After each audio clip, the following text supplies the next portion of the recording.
Open or closed top? That is the question here today with the all-new Mercedes E-Class Convertible on Autogefühl, your #1 resource for in-depth car reviews and your #1 community to discuss cars. Today with Thomas. We're going to talk in detail about the exterior, the interior finish, showing you different exterior and interior colors and trims, and of course the driving experience in this new convertible. It's supposed to be the top luxury part of a convertible. Is there really a difference to the S-Class convertible then? How does it rate to the smaller one, C-Class convertible, and also to all of these competitors? We're going to give you all the information you need and everything of that again in full HD, full screen and full length. Let's go!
So our main vehicle for today is Hyacinth Red, pretty spectacular red color, or a wine red in that direction. And this one is also featuring the AMG line. You have to know that for the sedan of the E-Class you have a base model and then can pick between Avantgarde and AMG, for example. Here you only have Avantgarde or AMG, and Avantgarde at the same time is the base trim. So you start with the Avantgarde. I will soon show you the Avantgarde front grille. It's a little bit different. And then for 3,000 euros extras you can get the AMG exterior line, which is then already combined with the interior line. So with the sedan you can mix exterior and interior trims. Here you have to go for it at the same time, of course, then with even more extra price for the AMG line as it is here. But with the diamond pin, the shiny diamond pin grille, really a great choice. I think it looks really spectacular.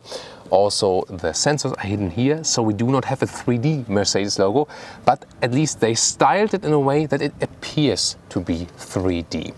Overall, the hood has been changed also from the sedan, so the convertible does have singular, unique parts indeed. So I've just been talking to the designer. The hood is, for example, one part they redesigned. And here also with the optional multi-beam LED, of course you do not have to go for them. 4.82 m or 15'8", really a long vehicle, one of the biggest convertibles there are on the market. But the design is pretty simplistic. You see there's basically just one design line here on the top part, and that is also what is defining timeless car design. 17 to 20 inch rims are available, 17 the smallest one, this one 20-inch AMG wheels here in the AMG line, also optional. They cost a lot of money again. Price-wise, 42,000 for a C-Class convertible, 54,000, taking German reference prices, for the E-Class. But this car as it stands here, a couple of 10,000s more for all the extras it has. And one interesting thing is also, you know, for show-off purposes, for example, you can also open and close the roof with the key, also from the inside of course, and you can do the opening closing process up to a speed of 50 kilometers an hour, and the whole process takes 20 seconds. Is it true? Did you check the time code? Tell me in the comments. So what do you think about the side profile? I think simplistic, one of the most beautiful convertibles for sure. Pretty similar to the C convertible, yes, but I think they're both beautiful. Or what do you think? If you compare it to the predecessor E-Class convertible, this one here is not only 12 centimeters longer, but also a little bit wider. And characterizing for coupe both and convertible, if you compare it to the sedan version, are those horizontally drawn taillights. They stress the width of the car, and to me really more beautiful than with the sedan. Also this crystal glass work here on the inside. It's a great detail. I always love to point out those details. This one is the E300 by way, a 4-cylinder petrol engine in a convertible. It's not, about having the biggest power. Soon we'll also experience this ride. And fake exhaust tip again, they look quite good. There's a big discussion going on still at the moment, and I've been talking to a lot of designers now. AJ has too recently, and yes, those are design purposes, but also engineering wise, and let's say the connection between engineering and design, because they, for example, said today they want to have all the models basically with the same look. And for example, with the diesel, where you maybe put an SCR filter on there, that wouldn't be in the same way possible than with the petrol engine. And so they decide, we put everything behind it, and then we can make the outer appearance basically aligned. But with the AMG, with the true AMG models, you still get the non-fake exhaust, for example. And let me also show you some different colors. This one here also AMG Lime with a diamond pin grille, and this one here is called Aragonite Silver. Well, it is more gold to me. Surely a very unusual and expressive color, especially in combination with this yard blue roof. I love the blue roof, don't you? Or what about selenite grey with a black roof? And interesting here too, this one is not the AMG line, but the base model. The base model, as I said earlier, is avant-garde with the convertible. You also have the diamond pins here, but not in a shiny silver or shiny chrome, but just in the shiny black style. So it's a little difference than in the front bumper styling. And Designo Diamond White Bright here also with 20-inch AMG wheels. So also in white this convertible surely works. Here again with a black roof. What is your favorite color here today so far? Of course there are even more colors available. Also something that comes close to Thomas Blue.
E-Klasse key, as we know it also from other E-Klasse.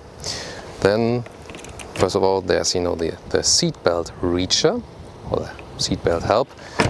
You close the door and then you sit inside, and you don't have to reach so far behind you. And let's see with the door. Yeah, there's also a soft close. Of course, you do not need it. It's just a nice to have. Then everything very well processed, as we know. Also galvanized buttons here for the windows. This one here features, well, is it wood? I'm not sure. Actually, so I don't think so. It's more like,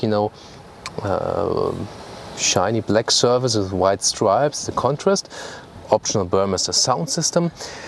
Then the rest of the interior, this one here again is the AMG line. You can see that we have a flat steering wheel bottom, sportier style in general. The air vents you can see in the middle part and also in the outer part. Those are special for the coupe and for the convertible. Seating wise, the E-Klasse convertible starts here. It would be like this, exactly like here. You can see it. This would be in fabric, and this part here as well in fabric. And the outer part would be leather red, so-called Artico or MB text at Mercedes. I do recommend it totally. And also the AMG lines then, that was the avant-garde standard. AMG line is then inside microfiber Dinamica. Dinamica is the company that is producing the microfiber or the velour, and outside leather red. So Mercedes does offer sustainable choices also for the convertible. However, today the full animal skin package. So then let's take a look here. Steering wheel can be adjusted electronically, so that really suits your style then.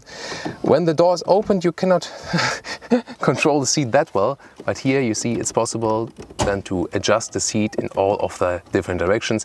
Here you also have seat heating and seat cooling. You wouldn't need that when you have the fabric or the Alcantara seat. In general, it's a very comfortable seating position. The whole dashboard is pretty thick. This one is the optional total super layout with the two big screens. We have a special video where how it looks like if you have analog instruments, for example. It's also okay. It's really okay if you want to save some money. Comparison to the C-Klasse, by the way, if you look to the front in the C-Klasse convertible, you see a little bit more. Here, everything is a little bit bulkier. You feel that you are in a bigger car for sure. Cockpit overview, we have a lot of cars to compare to, and this one is really artwork and interior design. The design scheme is called Central Purity. That means, for example, hiding those gaps. Here, for example, you have the ambient lighting then when it's dark. We have shown you that also with other E-Klasse videos as well. The special vents here, they're pretty amazing too.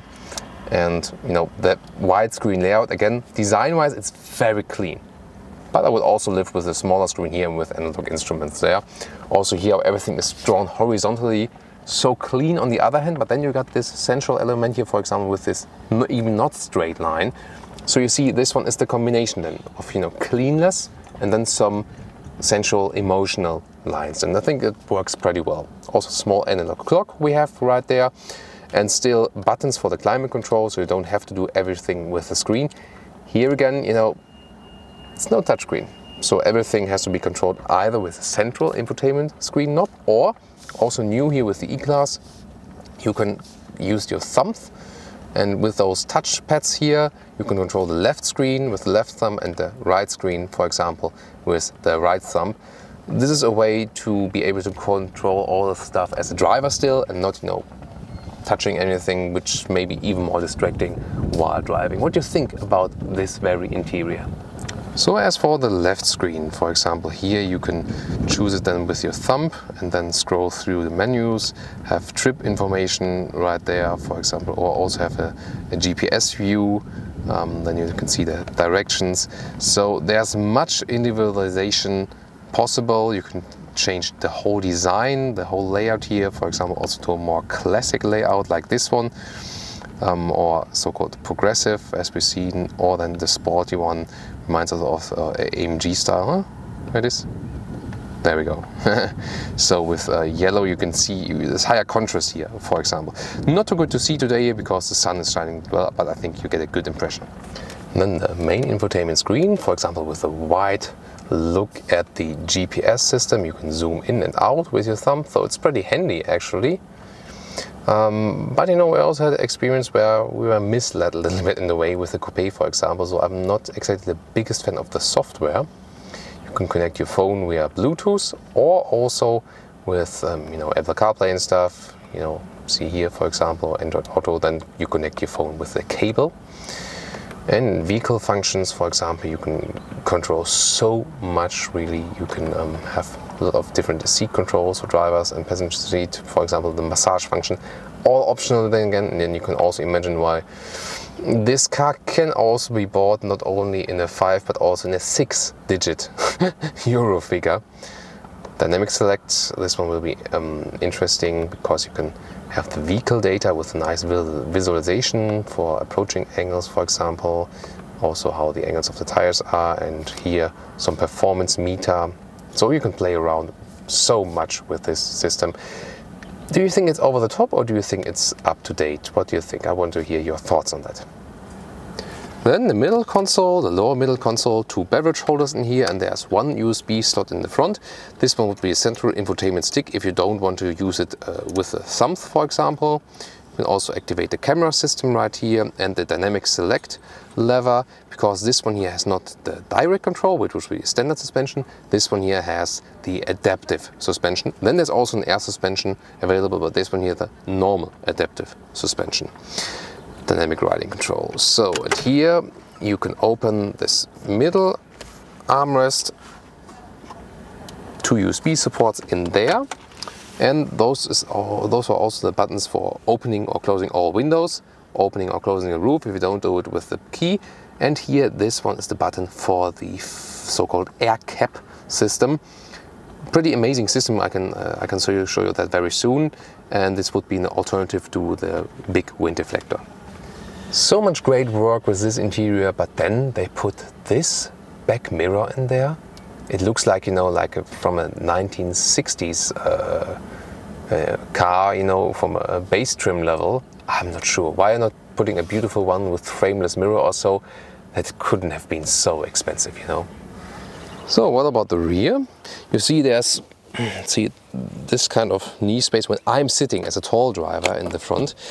You have an entry help. You see the seat raises upwards a little bit and forward. And I've let the roof closed now to be able to show you even how I can get in here. Of course, it would be handier if the roof would be opened. But one of the key findings is, of course, the headroom. And for me, as with 1.86 m or 6'1", this does directly fit well. My hair touched the ceiling just a little bit, but I would be able to sit here actually. Knee room wise, let's see, I hope I won't be killed by the seats. Okay, so that would be the way I was sitting. It is possible, but it's not really comfortable for me. So I think 4 people with maybe 180 meters or 5'9", that would still work. 4 people with 119 meters and 6'2", So, but I mean, this is more knee room and more headroom than most of the other convertibles. And yes, you also have some more space than with the C-Class convertible, for example. And let me open the roof when I'm sitting here in the rear with the key in my hand. You can better see how it looks like with the folding process here and how I do sit here. By the way, it's another USB port in the rear, not to forget that to mention. Now when I'm sitting here, of course, no one can mount the rear wind deflector. Oh wow, even seat heating optional available for the rear seats. And the rear passengers can also, when the ignition is turned on, control the rear windows. But the main question is when the deflector cannot be mounted here, the usual one.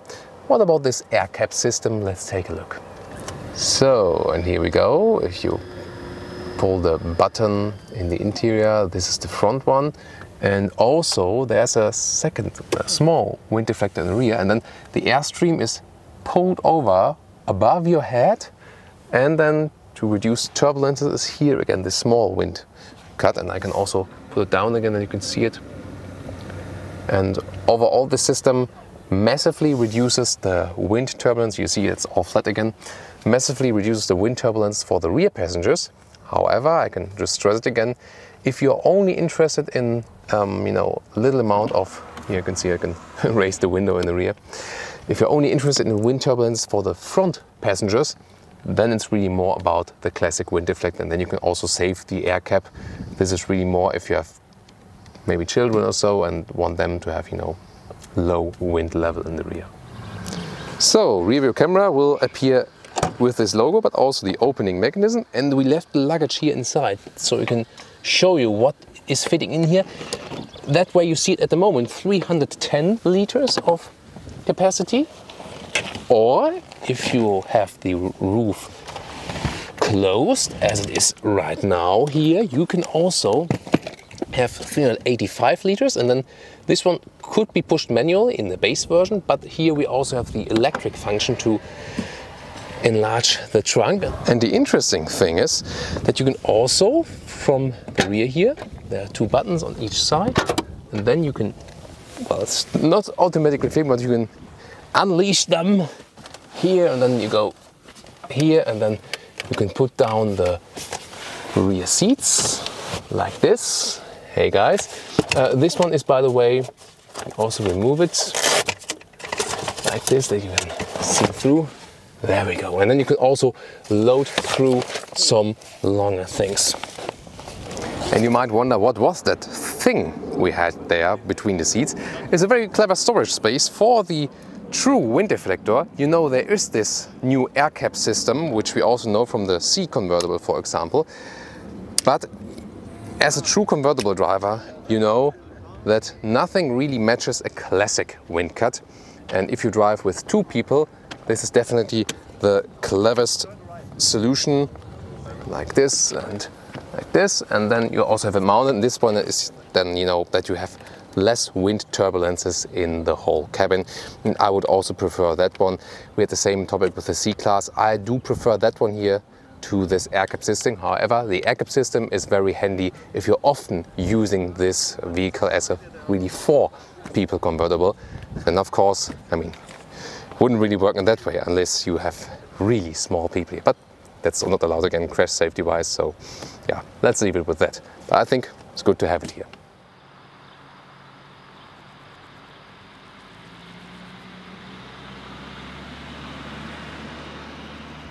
And some more interior stylings too. First of all, you can see this is a carbon fiber look for the covers then, and the seats, different form of animal skin seat here. But what I want to show you is also that in similar way, the basic avant-garde seat with cloth on the interior and leatherette on the outside, they look pretty similar, basically with almost the same color code. They are gray on the inside and then black leatherette on the outside. You can check that one out in our special small video where I had an E-Class sedan in the basis version.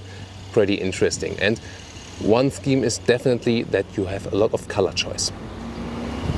And here, for example, rather a easy style without AMG line. This one here is the avant-garde or base trim line, different steering wheel a little bit. And here this structured aluminum as beauty covers. And this one is definitely a wow interior with the navy blue and then with the bright contrast really screaming out. Too bad this one again is only available with true animal skin in the special line, and it costs a lot of money. You'll also be fine with the basic versions. But just to show you some more color variety here, also with the wood that is used. But here, for example, with shiny wood cover, so it's not a matte style. So what do you think about those very bright interiors?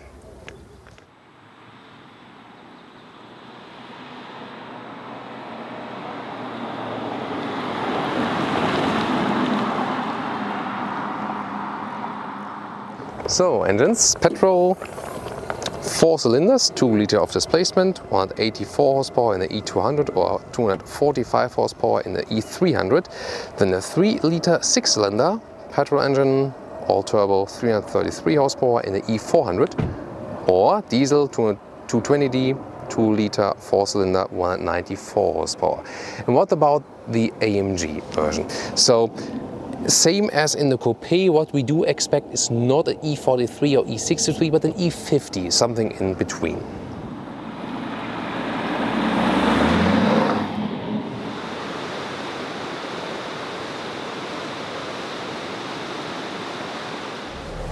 Let's start with the driving part, open top enjoyment. Of course, this is for a convertible, a rather bulky one. It's a big car, so it's not this sporty, super agile convertible as you sometimes buy when you get for a convertible. This one is more about cruising, and I have mounted the big, my favorite wind deflector, and we're driving now 75 kilometers an hour. And I mean, do you hear that? How hardly I have to raise my voice. So windows up, of course, that you can hear my voice better, and also our camera can be mounted right there. Usually I'm also this guy who is doing a lot of convertible riding with windows down, especially when it's hot, of course. Here, first agile test. Yeah, I mean, you feel the weight. Steering wheel is not exactly, or the steering characteristic is not exactly the most direct one. We know that a lot of non-AMG Mercedes model have that. The suspension, I told you earlier, there's a direct control, that's the standard suspension.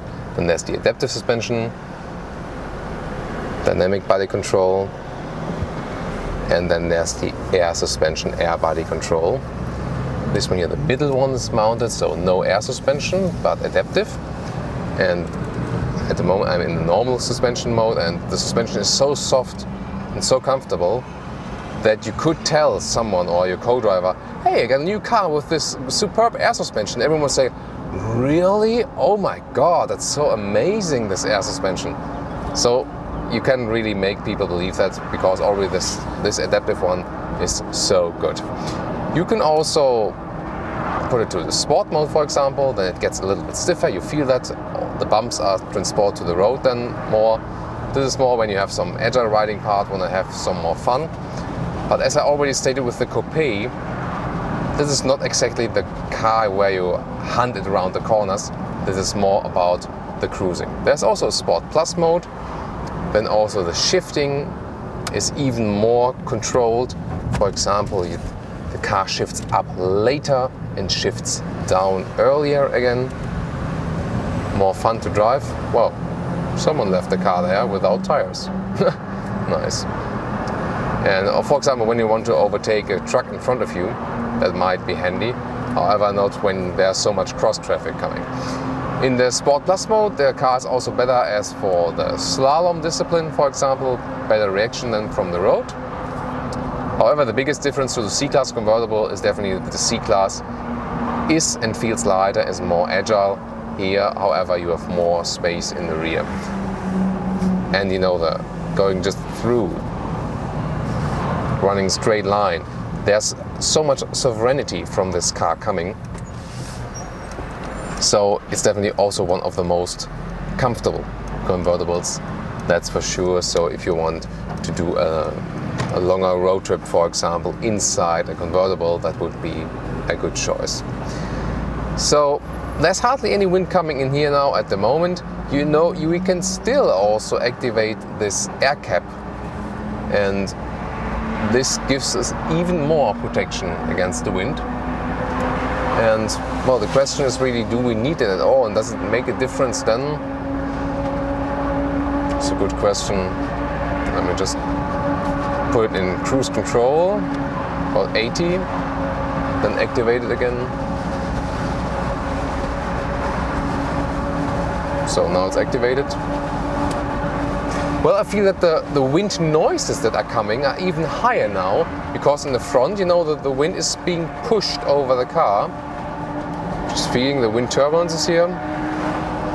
That's a funny finding. So I think it is a little bit louder wind noise-wise, but there's less wind feeling inside. So, you know, the system is good really if you want to protect the rearward passengers, but again, this test again shows now, I'm not the biggest fan of this system. So I'm more trust in the classic wind deflector, does a great job, it's a simple system, it's a cheap system.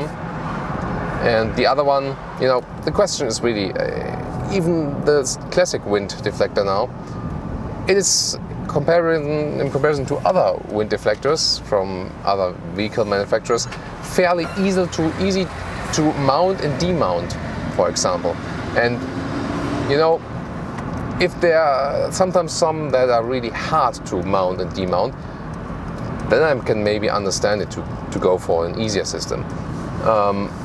However, I wonder, I mean, the one we have seen in the Porsche 911, well, yeah, the problem is with the head restraints. You know, in the 911 facelift convertible, it was like a big wind deflector, but electronically drawn out. But that is only possible because there are no head restraints. Here in those mid-size or upper mid-size, as we are here now, convertibles, they are head restraints. And then you probably just need that, you know, you cannot put them electronically out. Now we're driving a little bit faster, 100 kilometers an hour. And I mean, yeah, it's of course a little bit louder now, also from the tire noises. But wind-wise, at the moment I would still think, let's get all the windows down, let some air in here, because there's hardly any wind coming in. It's really amazing. So this is definitely probably also one of the all-season convertibles. I could very well imagine, you know, maybe rearing ahead or something and driving it at 0 degrees Celsius. Just in winter times, I would definitely do that. So there shouldn't be any problem with that when you have a jacket or so. Also maybe put the seat heating on or the air scarf. However, the air scarf, that is also something, again, it's not really a must-have, because when it's really hot you don't need it, and when it's too cold you're wearing a jacket with, you know, your neck covered anyway. So it's only something for those days in between cold and very hot that you could possibly use this neck heating function. Also, the E-Klasse convertible, if you want it, is equipped with the most modern autonomous driving or semi-autonomous driving features. Theoretically, I could take my hands off the steering wheel. It's not wanted that way, just for demonstration purposes, you know. Of course, I have to be in control of the car all the time still. But you get it as the same as for the sedan and for the coupe, and also features this autonomous lane change, for example. I just went for the turning indicator, or here back again now. Yeah, move it, baby. And that works flawlessly. So this car is showing us another step towards the semi-autonomous driving. I'm also taking a look at the head-up display, so that's quite helpful that I don't have to raise my view down to the cockpit side. However, sometimes I found that the head-up displays here, I had that in the coupe too, is not so crisp and sharp as I would expect it. I'm not sure if my eyes are getting worse, but they somehow don't get worse in the BMW head-up display, for example. So with the autonomous drive, if you compare it, also Mercedes has figured out it better from the systems. They are also easier to use than with BMW and work more flawlessly. But head-up display wise, I see that BMW is somehow better in this respect. Again, very comfortable ride here. Of course, now at 110 kilometers an hour, it gets a little noisy. So I'm not exactly sure if that would be the most comfortable way to drive so fast on the long term. What is this guy doing? Oh, motorcycle rider who's trying to put in the bags. He's obviously doing. That's dangerous. Wow, that happened. Maybe you should pull out and fix his bag. So, well, you know, I also used to ride motorcycles pretty often. Nowadays, you know, definitely a little bit more cars. But this convertible is always something where I say, you know, you get some sense of freedom still being in the car, but it's not as dangerous as riding a motorcycle, and you have, you know, some cage around you, and you can also wear light clothes and stuff. So that's definitely an advantage. So when you're driving it here on the motorway also, it's just like an experience in any other E-Klasse sedan or coupe, just pure comfort. The half autonomous drive works very well. You can relax so much, and also maybe put the seat massage on or something like that. That's really great. The only thing, we have the seat ventilation activated. I would, however, still be happy if we had the Alcantara or the fabric seats, as it's still getting quite hot with the animal skin surface here. You know, with convertibles it is quite famous also to wipe things clean, but modern fabrics are very durable too, so, and they can also be wiped clean, so that's probably an easier solution. And you can also keep the price down. Here, by the way, this 4-cylinder engine we are driving with 245 horsepower, it's really totally sufficient for the car. So you don't need too much cylinders, too much horsepower, especially not in the convertible. If you have a small sporty one, it weighs less. Here it weighs a little bit more. But this one here again is not about pushing the boundaries. Maybe more when you go for an E43 sedan or so. However, at the later stage we can surely also present you an E50 convertible, then we talk about that subject again. For now, the acceleration is really fine. Consumption-wise, it says at the moment we're just about 12 liters on 1 kilometer. That's too much, of course. I'm quite sure it will drop down a little bit more. Can you give you an update when we reach our conclusion then? However, if you want to do some overtaking maneuvers, you still have the power also in normal driving mode. For example, if we go for some 90 to 110, let's go. That's it, 113. And I mean, you have always enough power also with this 4-cylinder engine, and if you rather let it roll and use it for cruising, it's no problem anyway. The sound is of course a difference. However, we have to know that the sound is always now transported over the sound system nowadays in the modern cars. So they give you extra sound via the speakers. That has also become common sense. Sometimes also because cars are so well insulated that you wouldn't be able to hear the proper sound then yourself. So what we can also do is getting off the motorway here and then drive on the motorway back again, just that they can reduce the speed just a little bit and close the roof. And then we can also tell you something about how can you ride this car with the roof closed. Just have to reduce under 50 kilometers an hour and then it will work. So here we go, let's close the roof, 20 seconds, then we are fine. Of course, it's a big advantage for the soft top convertible, because if you want to escape rain, you don't have to stand still completely. You can also start driving already by that. So now you also hear that it's getting way more silent here. Speaks for this, I think it was 3-layer insulation roof. So multiple layers for good insulation, also to be able to match that one. Maybe, well, not exactly of the coupe and the sedan. Those ones are more silent. But I mean, for example, now I'm driving 120 and that's really very silent in here. And probably also one of the most silent convertibles with a closed top there are. Especially, you know, sitting in cruise control again, the distance to the car in front of me is being kept. Blind spot monitors also is, you know, one of the options I would definitely go for, with a warning triangular in the side mirrors. Most important thing to me, however, the autonomous emergency brake is from stereo equipment.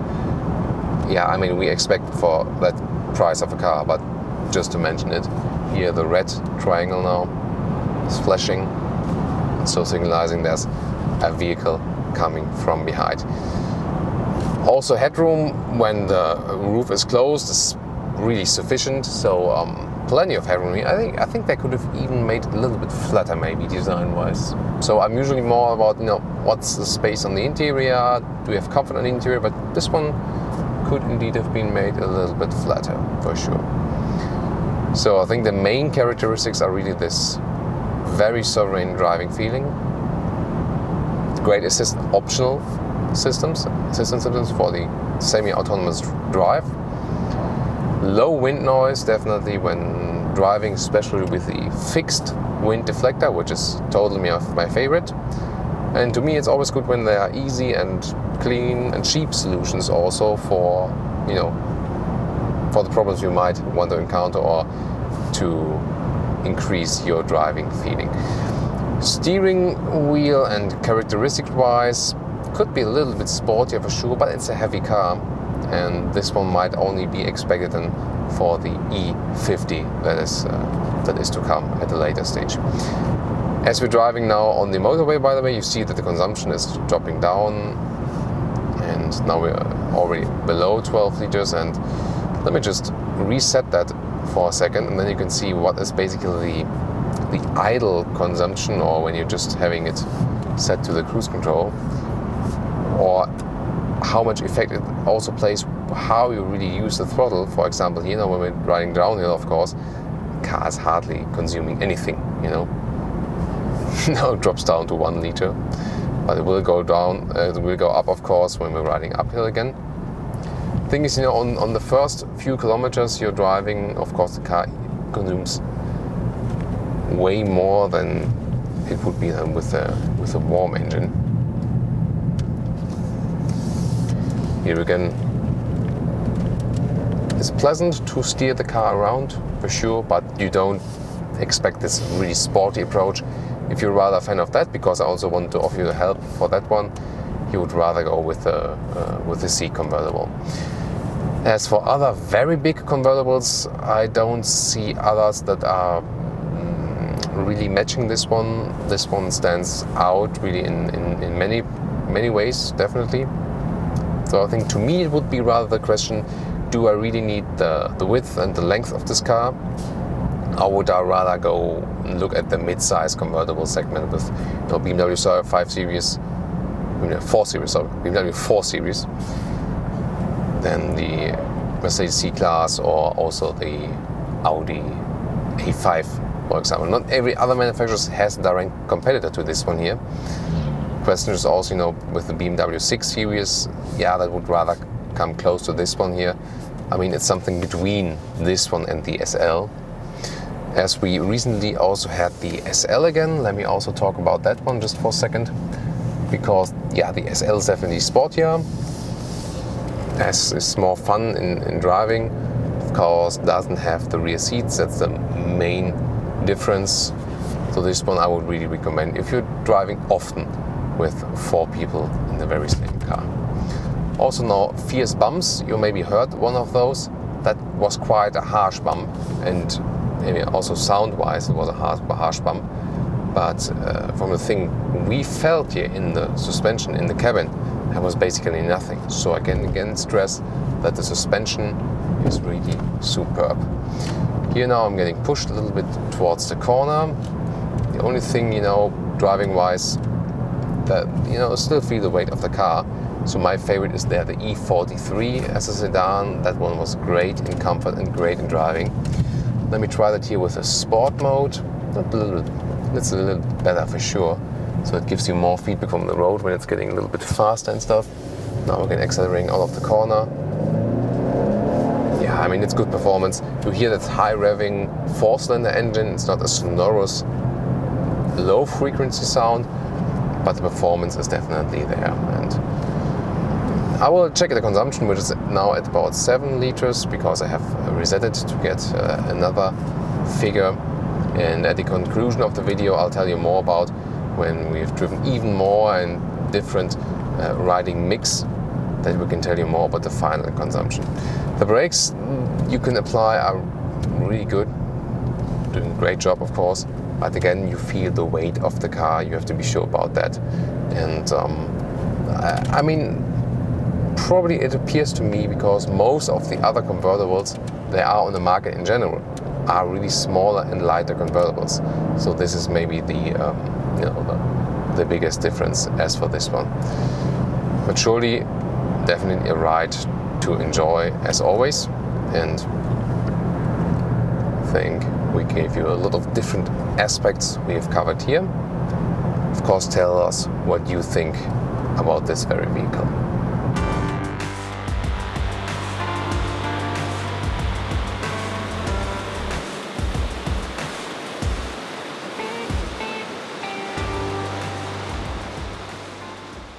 And now to our conclusion for today. Behind me, the beautiful landscape of Mont Blanc. The Mercedes E-Classe convertible, for sure, a very beautiful piece of automotive work. It is actually quite large, yeah. I mean, there are a lot of smaller convertibles, for sure. You also feel that while driving, it is somewhat bulky. It's not the sportiest one, there you should rather go for a smaller one as a C-Class convertible, staying with Mercedes, for example. But it offers superb comfort. The riding is the same as in the sedan or as in the coupe, so if you close the roof, it's so silent, and if anyone told you it's a coupe or the normal sedan, you would directly believe it. The interior, really refined, also good seat material choices available, at least, even if not shown today. The entertainment system maybe a little bit over the top, I think. So much function there are to use, you have to really learn in a couple of months, basically. There's also a lot of space in the rear. I prefer the standard wind deflector. Then you have really superb wind insulation. You can drive really fast with open top. You can drive in winter times with open top. And of course, you can also enjoy it when it's hot, that's for sure. So really a car to enjoy. And I would like to hear your comments about that one. And also check out our next episodes and compare, for example, the C's convertible, also the competitors we've driven in this very segment from the other manufacturers, smaller, bigger convertibles, sportier ones. A lot of convertible reviews also on Autogefühl, and of course many more. See you soon. Thanks.